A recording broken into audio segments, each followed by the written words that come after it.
عن زيد بن أرقم رضي الله تعالى عنه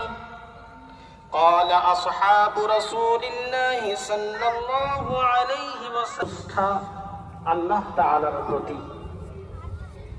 যিনি এক অবিনশ্বর, যিনি নিরাকার, যার আঙ্গুলের ইশারায় নিয়ন্ত্রিত বিশ্ব চরাচর। তারপর দরুদ ও সালাম ঝরে পড়ুক সেই নবীর প্রতি যিনি মানবতার চিরকল্যাণ, যিনি নিখিল ধরার অনুপম সৃষ্টি, যার কেশের ছোঁয়া পেয়ে রজনী পেয়েছে কৃতজ্ঞতা, যার চেহারার উজ্জ্বলতায়